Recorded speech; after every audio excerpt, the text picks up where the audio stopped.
Derek Fisher was 4 weeks away from losing his daughter's medical coverage.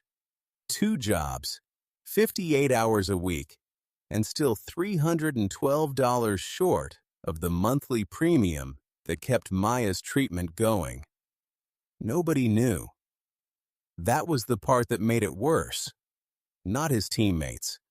Not the coaches who had watched him play through torn ligaments and said nothing. Not the team trainers who had taped his ankles 400 times. Not a single person inside the Staples Center knew that the man who set the screen that gave Kobe Bryant the 2010 championship shot was coming home to a daughter with stage 2 leukemia and an insurance letter on his kitchen counter that said coverage terminated effective 30 days from today. Derek had made a decision about that. He had made it quietly and alone in the kitchen at 2 a.m. while Maya slept and the rest of the house was dark. He was not going to ask. He had watched too many men become their need in other people's eyes, and he was not going to do that. He was going to find another way. And then Kobe found out, and the question was never whether Derek deserved help. The question was whether the man who had watched him play beside him for 11 years understood what it meant to find another way, when the math simply did not add up, and what you did about it. When the system designed to protect the people who gave everything to it turned out to have a hole exactly the size of one man's pride. Derek had been working 2 jobs since the off-season. He had taken a position with a youth sports management company in El Segundo, 3 days a week, and he had picked up consulting work with a college program on the other 2 days. And between the two, he was pulling in enough to cover the rent, and Maya's school, and most of the bills, but not the premium, not the $312 a month that Aetna had raised without warning in July, and that Derek had been covering with the emergency savings for 4 months before the emergency savings ran out. Maya was 9 years old, and she had her mother's eyes and her grandfather's stubbornness, and she had been in treatment at Cedars-Sinai for 14 months, and her oncologist, Dr. Patricia Webb, had told Derek in October that the numbers were moving in the right direction, which was the sentence Derek had been waiting 14 months to hear, and which he had replayed in his head every morning since, like a prayer that had finally been answered. The insurance letter had arrived the following Tuesday. Derek had read it, standing at the counter, still in his jacket, still holding his keys, and then he had set the letter down and stood very still for a moment. And then he had folded it carefully and put it in the drawer where he kept things he needed to deal with, and he had gone to check on Maya, who was asleep with her lamp on, and a book open on the pillow beside her, and he had stood in the doorway of her room for a long time. He had not told anyone. Kobe found out the way he found out most things that mattered, which was by paying attention. He had been at a team event in November, a foundation dinner, and Derek had been there, and Kobe had watched him across the room work through 2 hours of conversation with the particular efficiency of a man who was conserving something. And then he had watched Derek check his phone 3 times in 20 minutes. And each time, the expression that crossed Derek's face before he put the phone away was the expression of a man reading something he already knew was going to be bad. After the event, Kobe had walked out to the parking structure with him and said, "You all right?" And Derek had said, "Fine." And Kobe had said, "I'm asking you properly." And Derek had looked at him for a moment and said, "It's handled." And Kobe had said, "What's handled?" And Derek had said just something with Maya's insurance, and Kobe had said, "What?" Something, and Derek had said, "Kobe, I've got it." And Kobe had said, "I know you've got it." "I'm asking what it is." Derek told him, standing in the parking structure at 10:47 at night, 3 weeks before Christmas, with the structure lights buzzing overhead. $312 a month, he said. And then he said, I've already got a call into a broker, and I'm looking at switching plans in January, and I just need to bridge the gap. And Kobe said, how long is the gap? And Derek said, probably through March. And Kobe said, that's 4 months. And Derek said, I know what 4 months is, Kobe. And Kobe said, okay. And Derek said, I mean it. I've got it handled. And Kobe said, okay. And they stood in the parking structure for another moment. And then Derek said, I need to get home. And Kobe said, I know. And they drove away. What Derek did not know was that Kobe sat in his car in the parking structure for 22 minutes after Derek's taillights disappeared. What Derek did not know was that Kobe called his foundation director from that parking structure at 11:17 p.m. What Derek did not know was that Kobe said, I need to understand how someone's health insurance can be terminated mid-treatment. And his director said, it happens more than you'd think.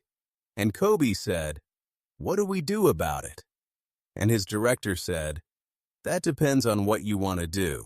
And Kobe said, I want to make sure Derek Fisher's daughter doesn't lose her coverage for a single day. And I want to do it in a way that Derek never knows. It came from me. That last part was the hard part. His director spent 3 days talking to a healthcare advocate named Sandra, who specialized in exactly this kind of case. Sandra had spent 12 years navigating the gap between what insurance companies were legally required to provide and what they actually provided. And she had seen the Aetna letter before the specific language, the specific timing, the specific mechanism. It was not illegal, but it was not straightforward either. Sandra filed a coverage continuation appeal on Derek's behalf, citing the treatment timeline and the clinical necessity documentation from Dr. Patricia Webb at Cedars-Sinai. The appeal process took 11 days. During those 11 days, Kobe's foundation quietly covered the premium directly to the provider. Not through Derek, not through any mechanism Derek would see on any statement that crossed his desk. The appeal was successful. Aetna reinstated the coverage retroactively. Derek received a letter in December informing him that the coverage termination had been reversed, following a clinical necessity review. He stood at the counter in his kitchen, reading that letter in the same spot where he had read the termination notice 8 weeks earlier. He read it twice. He sat down. He called his insurance broker and said what happened. And the broker said, it looks like someone filed an appeal on your behalf. And Derek said, who? And the broker said, a healthcare advocate named Sandra Okafor. And Derek said, I don't know anyone named Sandra Okafor. And the broker said she works with a few different organizations. I'm not sure which one referred your case. And Derek said, but the coverage is reinstated. And the broker said yes. And Derek said, Maya's treatment continues, and the broker said nothing changes for Maya. Derek sat in the kitchen for a long time after that call. He thought about the parking structure and the buzzing lights, and Kobe saying, okay, in the way Kobe said, okay, when he had already decided something. He called Kobe that evening. Kobe answered on the second ring. Derek said, I think I know what you did. And Kobe said, I don't know what you're talking about. And Derek said, Kobe, and Kobe said, how's Maya doing? And Derek was quiet for a moment, and then he said, she had a good week. Her numbers are good. And Kobe said, that's what I needed to hear. And Derek said, you can't just. And Kobe said, "I didn't do anything. I just made a call." And Derek said, "That's what I mean." And Kobe said, "Derek, let me ask you something." And Derek said, "What?" And Kobe said, 11 years you set screens. I couldn't have made those shots without." And Derek said, "That's not the same." And Kobe said, "It's exactly the same." And Derek said, "It isn't." And Kobe said, "Then let me put it a different way." He said if the situation were reversed, and Derek was quiet, and Kobe said, "That's what I thought." Maya finished her treatment in February. Dr. Webb said the word remission in a small office at Cedars-Sinai on a Tuesday afternoon in March. And Derek sat in the chair across from her and heard the word and did not cry until he got to the parking lot, because that was where he had been saving it for 14 months. He called his mother. He called his daughter's mother. He called 2 of his sisters. He did not call Kobe until the following day. When Kobe picked up, Derek said, "She's in remission." And there was a silence on the line. And then Kobe said, "Say it again." And Derek said, "She is in remission." And Kobe said nothing for a long moment. And then he said, "Okay." And Derek said, "That's all you've got." And Kobe said, "I've got a lot more, but I'm not going to say it because I'll embarrass myself." And Derek laughed, and it was the first time he had laughed properly in 14 months. And Kobe heard it and said, "There it is."